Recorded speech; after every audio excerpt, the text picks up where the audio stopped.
இப்போலாம் எங்கள் அக்காவுக்கு சமையலில் ரொம்ப ஆர்வம் அதிகமாகிடுச்சு. அதான் பாஸ்தா சமைக்கலாம்னு வாங்கிட்டு வந்திருக்கு. ஃபஸ்ட்டு இதுக்கு பாஸ்தானா என்னன்னே தெரியாது. அப்புறம் எப்படி வாங்கிட்டு வந்துச்சுன்னு கேட்டிங்கன்னா, காலையில் கடைக்கு பால் பாக்கெட் வாங்கலான்னு போயிருக்கு. அப்போ வந்து கடையில் வந்து திங்ஸ்லாம் லோடு இறங்கிட்டு இருந்திருக்கு. அப்போ பக்கத்தில் ஒருத்தவங்க இந்த பாஸ்தா பாக்கெட் ஒன்று வாங்கியிருக்காங்க. இதை பார்த்துட்டு இது என்னங்க, இது எதுக்கு வாங்குறீங்கன்னு சொல்லி அவங்கள்ட்ட கேட்டிருக்கு. அவங்க வந்து இது சாப்பிட்ற பொருள் தாண்டி, நம்ம சாப்பாடுனா ரொம்ப நேரம் ஆக்கிட்டு இருக்கணும். இதுனா போட்ட உடனே 10 நிமிஷத்தில் வந்துடும், வேலை ஈஸியாக முடிஞ்சிடும் அப்படின்னு சொல்லியிருக்காங்க. அதை கேட்டுட்டு மேடம் என்ன பண்ணியிருக்காங்க, சரி நம்ம தான் பெரிய சமையல் கலைஞராச்சே அப்படின்னு சொல்லி இவங்க ஒரு பாக்கெட் வாங்கிட்டு வந்து காலையிலேயே குட்டி செஞ்சுட்டு இருந்தாங்க. எனக்கு அதை பார்த்தனோட சரியான ஷாக். சரி இது சாப்பாடே ஒழுங்காக்காது, பாஸ்தா வேஸ்ட் பண்ணிட போகுது அப்படின்னு சொல்லிட்டு நான் போய் கொஞ்சம் ஹெல்ப் பண்ணி சொல்லி கொடுத்துட்டு இருந்தேன். எங்கள் அக்கா என்ன சொல்லுதுன்னா, இன்னைக்கு எல்லா பாஸ்தாவையும் போட்டுறாத, பாதியை போட்டுட்டு பாதியை வை, இன்னைக்கு ரிவர்சல் பார்த்துக்கலாம் எப்படி வருது, டேஸ்ட் எப்படி இருக்குன்னு சொல்லி அப்படின்னு சொல்லிச்சு. சரி ஓகேன்னு சொல்லி நானும் பாதியை கூட்டிட்டு மீதி பாதியை வச்சுட்டோம். எப்படியும் ஒரு 800 தடவையாவது அந்த சட்டியை திறந்து திறந்து பார்த்துருக்கோம் அந்த பாஸ்தா எப்படி வருதுன்னு. ஒரு வழியாக பாஸ்தாவும் வெந்துருச்சு. வெந்ததை பார்த்தனோட இது என்னடா லப்பர் மாதிரி இருக்குன்னு சொல்லிட்டு எடுத்து எடுத்து சாப்பிட ஆரம்பிச்சிருச்சு. சாப்பிட்டுட்டு இது நல்லா இருக்கே டேஸ்ட்டு, இது சும்மா வெறுமையிலே சாப்பிடலாம் போலயே அப்படின்ட்டு போட்டதில் பாதியை காலி பண்ணிருச்சு வேக வைக்கிறதுக்கு முன்னாடி. எனக்கு இருக்கு, இது வெங்காயம் தக்காளிலாம் போட்டு கிரேவி மாதிரி பண்ணி அதுக்கப்புறம் தான் சாப்பிடணும்னு நான் சொன்னேன். சரின்னு சொல்லிட்டு அதுக்கப்புறம் வெங்காயம் தக்காளிலாம்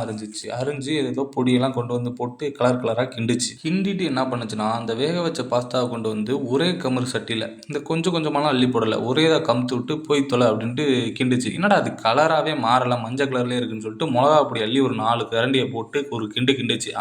பாஸ்தா ரெடி அப்படின்னு சொல்லிச்சு. அதுக்கப்புறம் சரி ரெடி ஆயிடுச்சுன்ற ஆர்வத்தில் நான் ஓடி போய் தட்டெடுத்துட்டு வந்து சாப்பிட்டு பார்த்தா உப்பு சுத்தமாக இல்லை. வரேன்னு சொல்லிட்டு உப்பு எடுத்து வந்து போட்டு விட்டு 2 கிண்டிட்டு அவ்வளோதான் பாஸ்தா ரெடின்னு இறக்கிட்டு ஓடிடுச்சு. சாப்பிட்டுட்டு இருந்துச்சு. சரி டேஸ்ட் எப்படி இருக்குன்னு கேட்டால் பதில் சொல்லணுமா இல்லையா, அது கூட சொல்லலை. அந்த மீதி வச்சிருந்த பாஸ்தாவை அடுத்த நாள் போட்டு களி கிண்டுற மாதிரி கிண்டி வச்சிருக்கு பாருங்க.